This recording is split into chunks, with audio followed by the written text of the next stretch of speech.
American students continue to struggle in both reading and math, and the gap between the highest and lowest performing kids is widening to historic levels. That's all according to new data from a biennial national test administered to 4th and 8th graders known as the nation's report card. Across the board, test scores remain below pre-pandemic numbers. Compared to 2019, 4th graders dropped 3 points in math and 5 points in reading. 8th graders dropped 8 points in math and 5 points in reading. The lone exception was a slight uptick in 4th grade math results compared to 2022. We're joined now by Jared Polis. He's the governor of Colorado and chair of the National Governors Association, where he's leading a new bipartisan education policy initiative. Governor, welcome. Thanks for being with us.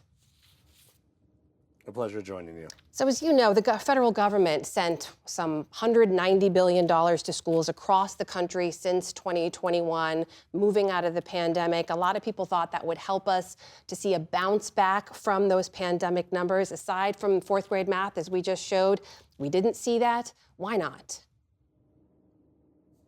So here's what was announced today and why this is news. This is called NAEP, which is also called the Nation's Report Card. This is basically the same test given to 4th graders to 8th graders in all 50 states.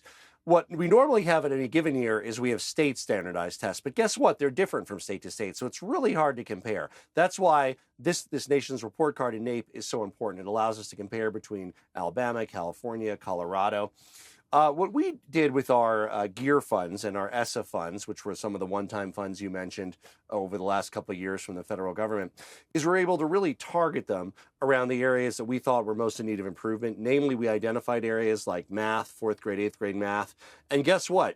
We saw significant improvements in Colorado, particularly among students of color in those areas. And it's really a question of how we can target the resources we have towards those who most need it to be able to achieve at grade level. It shouldn't just take the federal government doing this. States are major funders of education. For most states like Colorado, it's between a quarter and a third of the budget. It's the single biggest line item for most states.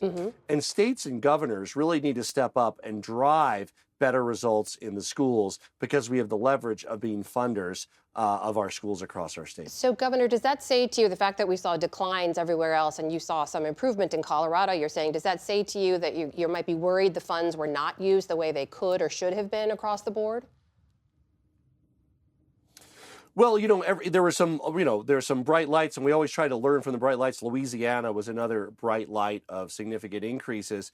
So what you always try to do in education, both within a state and across the states, is say, hey, look, here's some examples of what works. In fact, part of what we use the federal money for in Colorado is what we call Bright Spot Awards. Schools, and we had them in Colorado, a few dozen, even during the pandemic years, had significant increases and improvements in student achievement. And we said, wow, we need to elevate that. We gave them awards of $50,000. But more importantly, we tried to learn what the practices were that led to significant increases in student achievement. 2 bands in our state accountability matrix they improved, and trying to spread those best practices to other schools across our district. So you look for those bright spots. At the same time, you look for, okay, where were some of the decreases? What does that show the red flashing light on that we need to change, both at the district level and at the state level?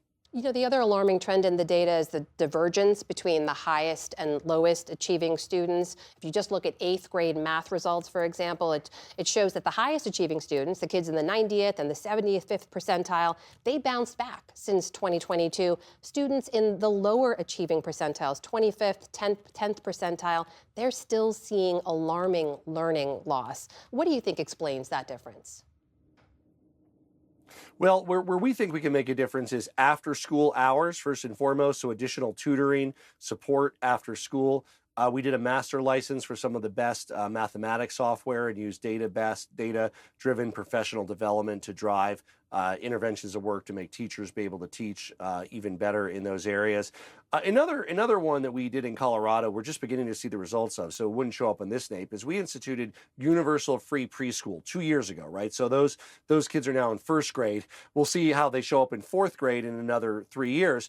But all the data points to the fact that a high-quality early childhood education prevents some of those gaps you mentioned, namely for low income, for English language learners, and prevents those gaps from occurring in the first place if kids have high-quality preschool and kindergarten.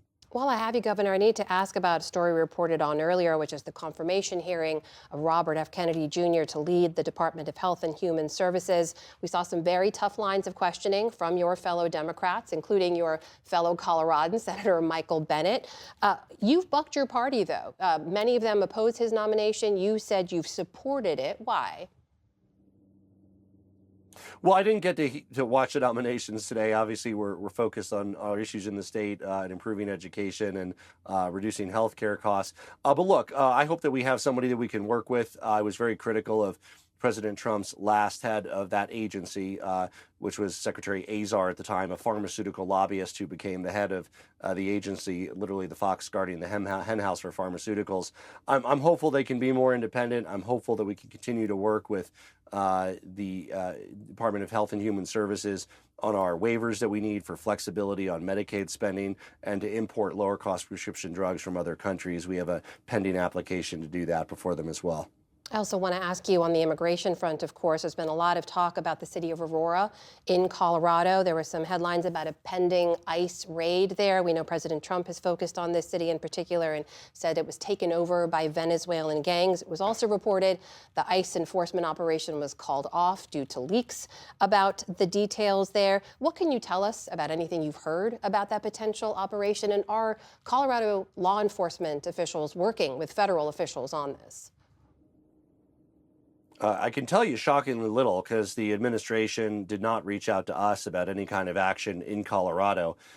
So we don't know exactly what they're planning. If they are planning on going after criminals, we are ready to help however we can to locate people that have violated our laws and whether they're American citizens or whether they're immigrants. We want to make sure that we can apprehend criminals to keep Colorado safer. But no, there's been zero communication with us about what that operation would or might entail. And when you look at the details of how some of these enforcement operations have unfolded, should ICE agents, for example, be allowed onto school grounds in Colorado or to arrest parents at pickup and drop off? What do you support or not support here? Well, look, I supported Kamala Harris for president. We had, executive order under President Biden around safe spaces, meaning ICE would not go into schools and churches. That was rescinded by President Trump, meaning that now ICE agents are not prevented from going into schools and churches. Many of our school districts, including Denver Public Schools, have been very active in making sure that students and families sort of know their rights and that principals and school clerks know exactly what to do if ICE shows up. That's the Colorado Governor, Jared Polis, joining us tonight. Governor, thank you for your time. Good to speak with you. Thank you.